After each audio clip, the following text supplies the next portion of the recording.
Hi, this is Jody Shirami at astropod_cast. Welcome to my weekly astrology report. This is for the week of October 31st to November 7th. We are in the 11th month of the year. Starting tomorrow, November 1st, and it is quite quick. This is a quick year. We talked about that a lot this year, how quickly things were going to move. Now we have a grand Water Trine in motion, which is going to also stir up our emotional health and see how we're feeling. And as signs shift out of Scorpio, the base of that trine will continually change as Neptune is now back in Pisces, its home sign at 29 degrees. And 59 minutes. I don't think it's going to move too far from that area. And then the other water component is Jupiter in Cancer at 25 degrees, preparing to go retrograde this week. So we are really being asked to, again, look deeply into our heart, see what it is that we want with this water trine, because water rules our emotions. So we're really going to dig deep, especially as Mercury prepares its retrograde. And Uranus will be shifting back into Taurus. And Venus will be entering Scorpio as it leaves Libra this week. Today, on the 31st of October of 2025, it is the very last day of October 2025. So we are really moving quickly, and today the moon is in Pisces, arrived here about 7:45 a.m. in a very empathetic, psychic, moody, mutable. It's represented by two fish, and Neptune rules over Pisces. So now Neptune and the moon are both in Pisces together with Saturn here as well. This week, the moon will go from Pisces all the way to Gemini. Next week, when we return on Friday, it will be in Gemini. So the moon is going to have many, many aspects this week. As we talk about, every time something moves in somewhere, it's going to be having a transit with the outer planets, with Pluto at 1 degrees of Aquarius, also moving forward now. Saturn at 25 degrees of Pisces, also retrograding back some more. And then Neptune, who's also retrograded, is now back into the 29th degree and 50 minutes or so of Pisces.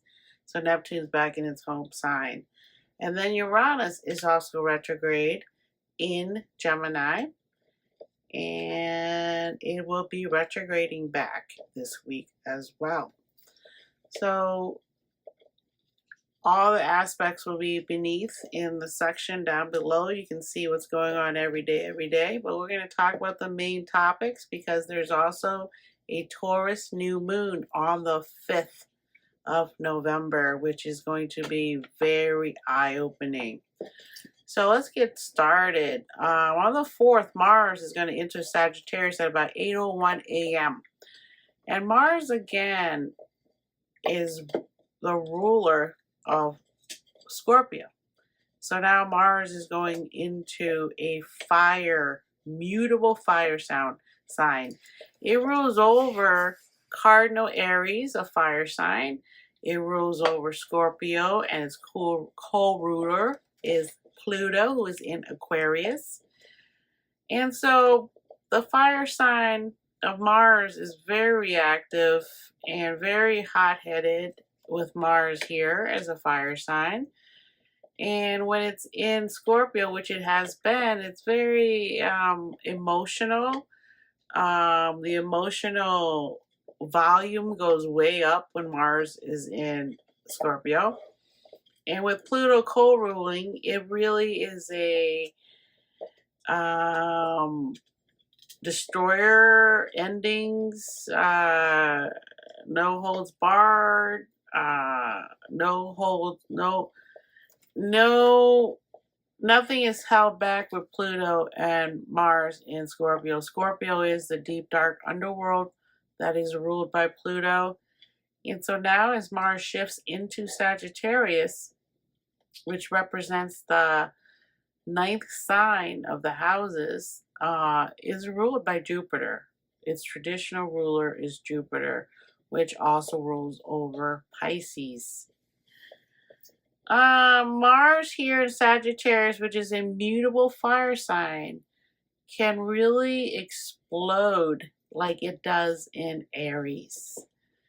But Aries is exalted sun, so it has a lot of power.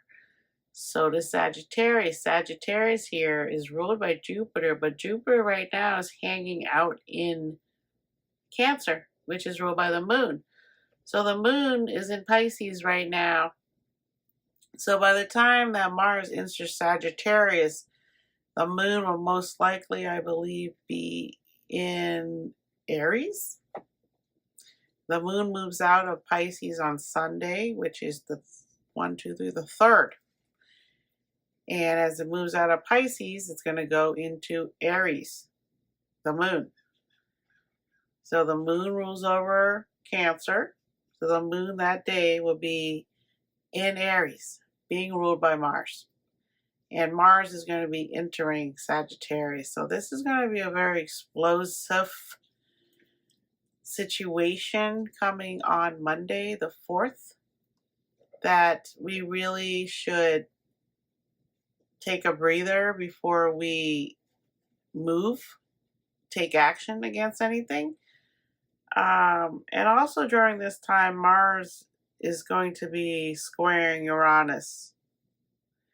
And we'll talk about that in a minute. And then on 1, 2, 3, 4, 5, 6. And then on Tuesday the 6th, Venus will be shifting into Scorpio out of its home where it's exalted in Libra into Scorpio at 5:39 p.m.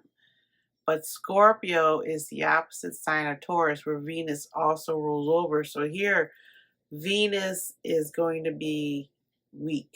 She will be weak in Scorpio.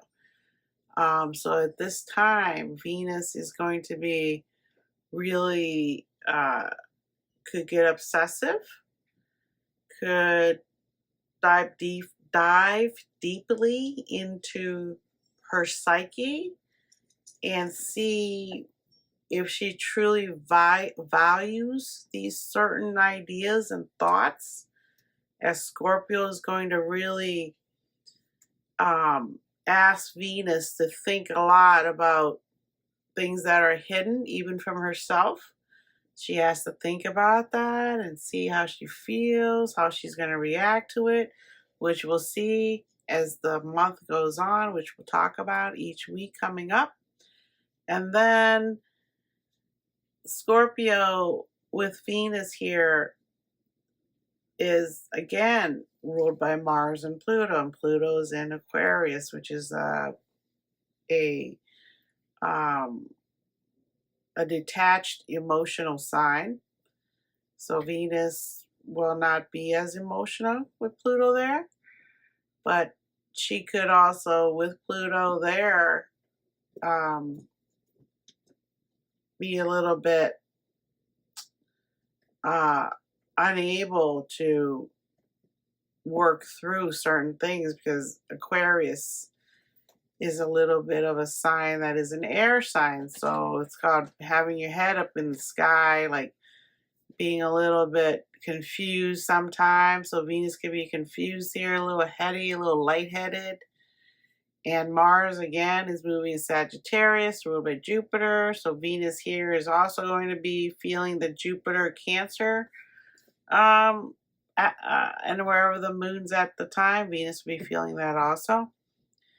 So it's going to be a little bit of a rocky time with Venus and Scorpio. It's not her most favorite spot to be. She doesn't really want to dig up dirt. She doesn't really want to be in the underworld where it's dark and damp. She doesn't want that. And then the next day, next Friday, when I return, retrograde Uranus is going to move back into Taurus at 9:19 p.m. next Friday. So I'll be back and we'll talk more about that.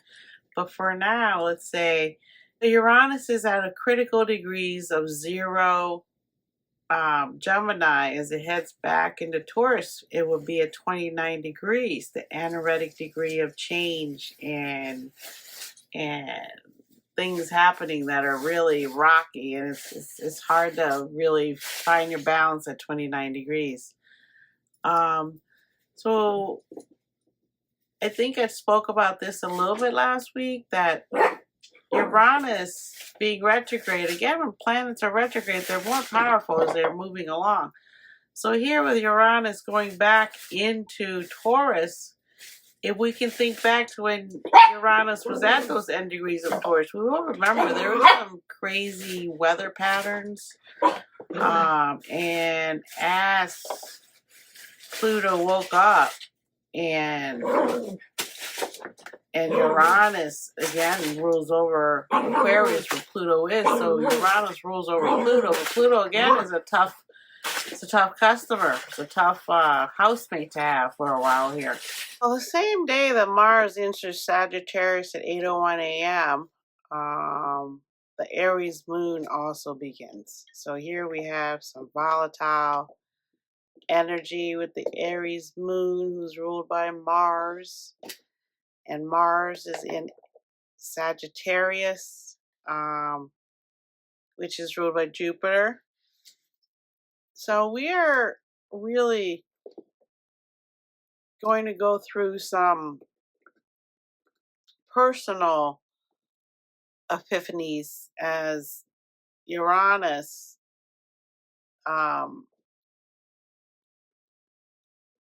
in Taurus is going to really shake up our values and what it is that we want and what we need to survive and be happy. Because again, Venus in Taurus is about our basic needs of food, housing, partnership, love. All these things don't come into view until Venus is in Libra. And Libra is more about the coupling, the diplomacy, the getting along through words, through love words. Venus ruling over Libra, where she is now leaving to go into Scorpio. So with Venus in Libra preparing to leave, there's a lot going on with the way we talk and the way we have diplomacy in the world with each other that is up for review. So this is why this week is really intense, because the rest of the year is going to be intense all the way up until April to July of next year.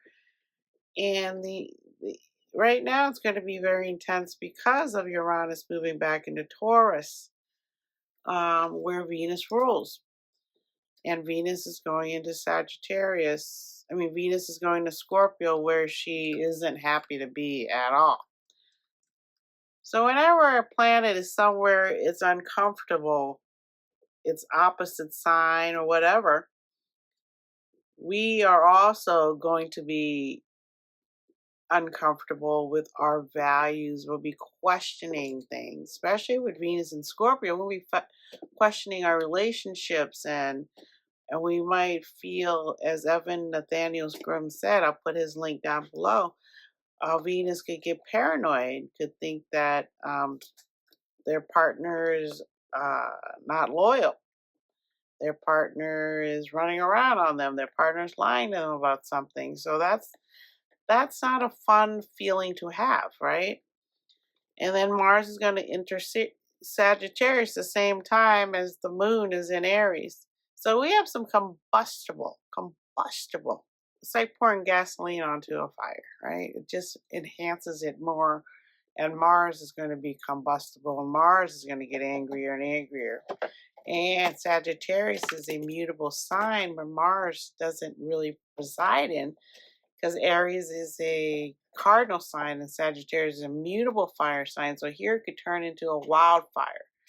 It could turn into a fight, a war of words that gets out of control, as Mercury is also in Sagittarius now. So really control your anger as much as you can during this time. as Mars is in Sagittarius. Because again, don't forget Sagittarius is a fire sign.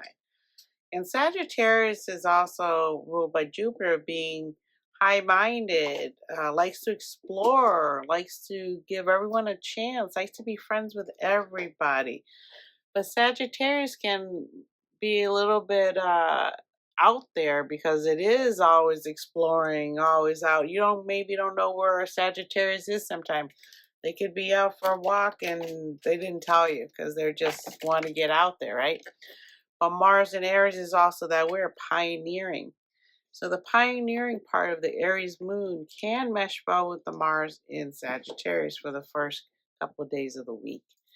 And then Mars is going to go into Taurus, and then and then the moon's going to move into Taurus around Wednesday. And that's going to be where by the end of the week, the moon in Gemini comes in, and it's going to meet up with that Uranus in Taurus, because it's the moon in Taurus preparing to go into Gemini. That's exactly where Uranus is sitting. So when the moon in Taurus comes on and meets up with Uranus, who's shifting back into Taurus, as the moon begins to enter Gemini, we're going to have maybe some possible earthly things occur, like an earthquake. It's definitely a signature of an earthquake, which I spoke about last week. And the last time it was here, there was a lot of things happening in the world that, a lot of little earthquakes, big earthquakes everywhere, all over. And with 3i Atlas now having the perihelion, I think that's how you say it,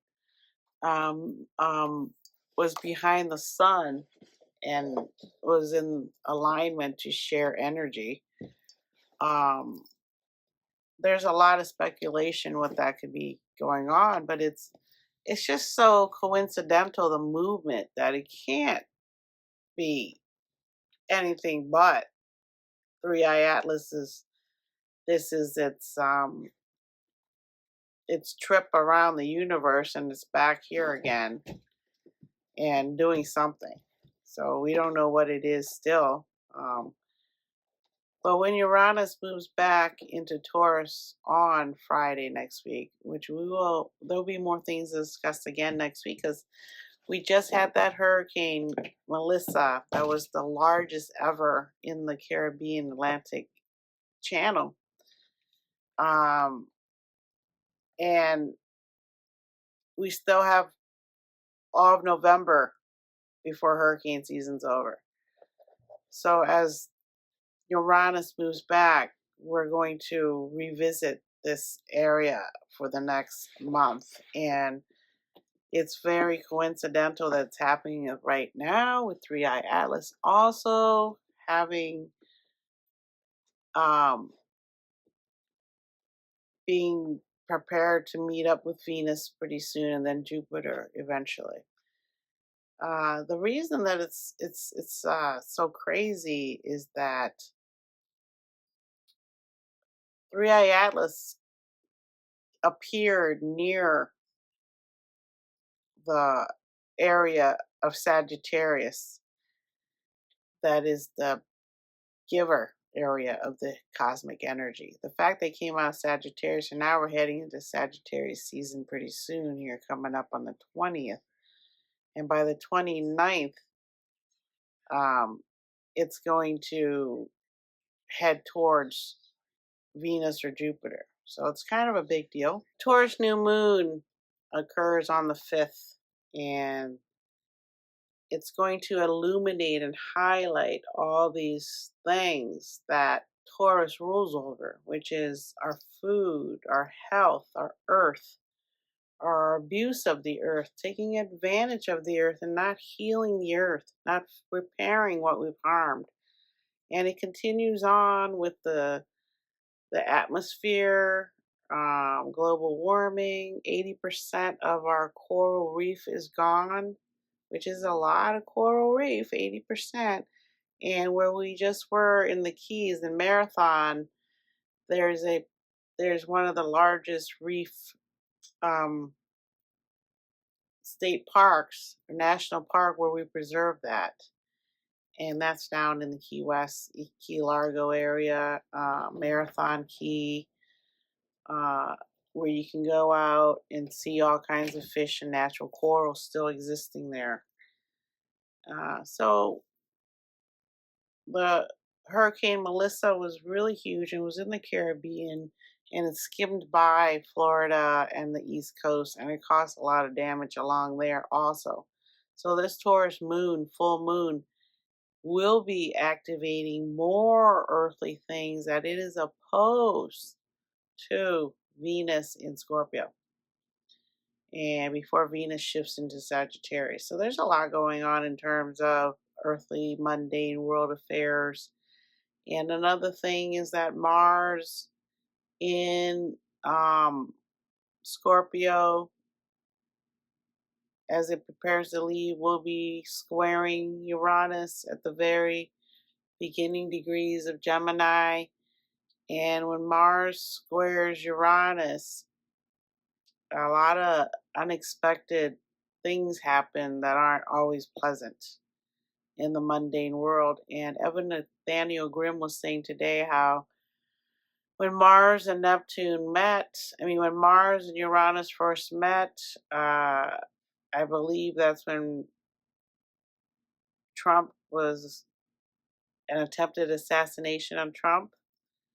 And then the next time there was an open square between Neptune and Uranus was when the politicians in Minnesota were attacked and some were murdered. And so now we're heading towards the opposition, into the closing square of Mars to Uranus. And it doesn't look good in terms of things are happening that already in the world that could get exacerbated, could get pushed to be worse than it really is already now. It could get worse and worse and worse. And the thought about food and starvation with the government shutdown in America, people may not be getting their food stamps, which is called SNAP now. And that's a lot of people on SNAP, especially rural areas. I was listening to about that, how a lot of the rural areas of America depend on SNAP for food, and then the stores they go and buy the food from also depends on that money because they're out in the rural areas and they're small, and most likely these are the people that voted for the current president, but I don't think they understood how far he might go. I'm not really political in terms of my podcast, but I am into the astrology and how it shows the current mundane scenes and also individual life lessons that we learn and accept. And a lot of times they're life gifts that are here also. A lot of us are getting gifts this year.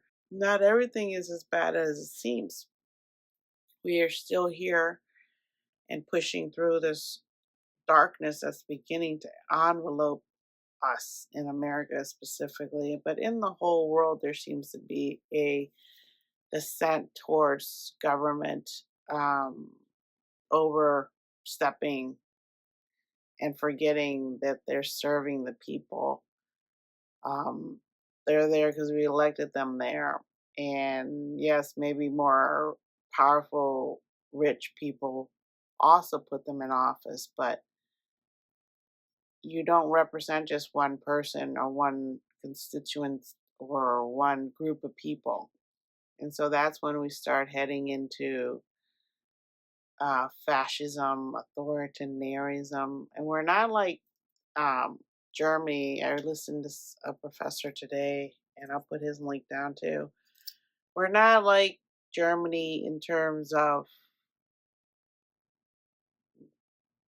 we aren't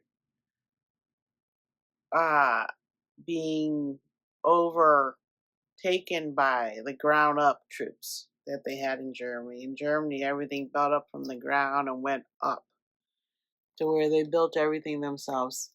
For us, it's from the top down, from the very rich pushing down on us. So it's more like the French Revolution. Um, Not even like the Civil War, even though the Civil War Americans chart is here. The birthday chart shows the Civil War. It's not as much like that. It's more like the French Revolution, where the very rich said, "Yeah, let them eat cake. What are we? What are they?" Because cake was so abundant for the rich that they were like bored by it. Oh, let them give them that. Don't throw it away. Give it to them. Don't feed it to my cats. Give it to them. And so that's what's going on now.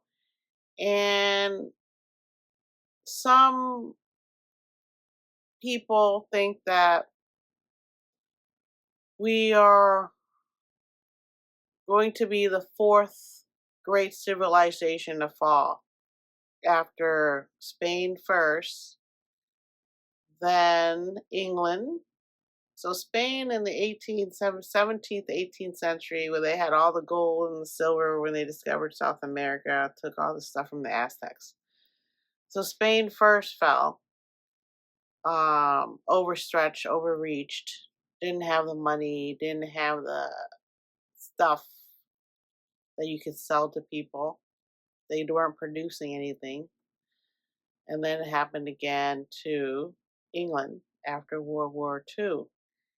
They had borrowed so much money to not be invaded by the Nazis, because the Nazis got very close and was bombing them, that they got into debt and have never been able to come out of it, to where the pound lost all of its, you know, respect. And then in the 80s, it was the Soviet Union, who had nuclear power, who had helped the Allies win World War II. They were doing well until the 80s, 70s, and 80s. It started because they were a communist country. As soon as the Berlin Wall fell in the 80s, and I have a piece of the Berlin Wall from a friend who was there, a German friend who was in the Air Force like me. His father was German, his mother was American, and he had been over there at that time because it was starting to happen. So he got over there in time, and he got a piece of it. It's pretty cool. It's just a piece of cement, It just really literally is a piece of cement. So then Soviet Union fell. They had to give up their nuclear arms. Their people starved. There was no production. There was no farming, no food. They had to borrow money to feed their people. And then they got into debt. They couldn't pay their debt, and the collapse of their economy. And then America took over, and the dollar was what was being held up as the most powerful currency at the time. And now we are at the point where America could be in the fifth stage out of 7 of a civilization falling. And it seems almost like everything's happening for a reason. Everything has to be renewed. And that's just the time we're in. We have to be renewed. We have to shed our skin. This is the year of the snake. So we have to shed our skin. And the snake is also about medicine and healing. So you can see we're having a lot of problems with medicine and weight loss drugs and plastic surgery, and people not being able to get into the hospital because of the healthcare cuts, the insurance, everything, right? And we're going to head into next year. 2026 is the year of the fire horse. And I heard today from Susan Hopkinson, and I'll put her link there, is that the Chinese would get rid of their daughters if they were born the year of the fire horse, because it's the year of like the witch. And so they would just get rid of their daughters. They wouldn't let their daughters live if they were born the year of the fire horse. Which blows your mind, right? Just to think that you could come and go and kill someone's baby because of that. So that's it for this week. It's going to be a week where Mercury begins to retrograde big time, and the Taurus new moon is going to expose a lot of things as it meets up with a lot of the outer planets as it moves along. And again, Taurus is opposite of Scorpio. So Taurus will be opposite, the moon will be opposite of Venus as it prepares to shift into Sagittarius. It will be opposite of Mars as it prepares to move into Sagittarius. Um, it's going to be opposite the Scorpio moon. Um, and that's when we're going to get the full moon on the 5th. So, my thoughts for this week is that the quicksand analogy is still there. The analogy for Macbeth um, and how it ends is how it seems to be ending for a lot of things in the world right now, which is um, prophecy is interpreted. It never comes out clearly. You don't know exactly what they're saying. You have to kind of interpret it, kind of like a poem. You have to interpret it. There's multiple meanings. If you choose to look at it on one side, where you go and kill the king, like Macbeth did, to become king, then you chose that part of the prophecy that involves horrible karma for yourself. But if you wait and see if the king doesn't die somehow naturally or in war or something, then you become king. Then you would have looked at the interpretation of the prophecy in a positive, long term way instead of rushing in and letting your emotions run wild with you. And that is Scorpio. If they get emotional, it can run wild with the Mars Pluto. It can destroy, it can murder, it can kill. So that's why Scorpio is a very intense sign. And it is my Mars. My Mars is in Scorpio. So I know when I get angry, I can get intense. So that's why I've learned to calm down through meditation, looking at astrology. And I've noticed a lot of astrologers. I'm not an astrologer, I'm an astrologist, meaning I'm like a scientist studying science, which is astrology. Astrology is a science. It has all the angles like geometry. It has all the symbols like algebra, where after a while you're not really looking at numbers, you're looking at symbols, and these symbols mean something. So I'm more of an astrologist, and I believe I'm a psychic. I don't think I'm any more psychic than anyone else who meditates and is in tune with themselves and their surrounding world, and and when they observe something, they put meaning into it, because things don't just randomly happen in the universe that I can tell.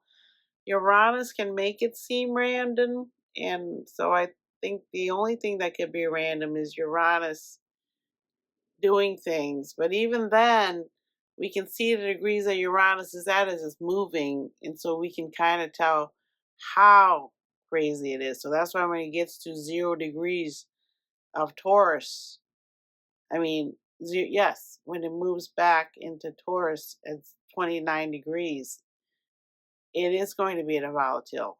And when it's at 0 degrees of Gemini moving backwards, it's going to be volatile where it's at right now. So that's why we know for sure these beginning and ending degrees are very volatile. And Uranus, again, is the shock jock, and it's gotten very powerful since Pluto's moved into Aquarius, where it rules. So I would definitely enjoy the week. It's cool here in Florida. It's gotten down to 50 degrees last night, and Halloween's going to be beautiful here. It was going to be about 50, 60, it's going to be like 60 degrees around trick-or-treating time.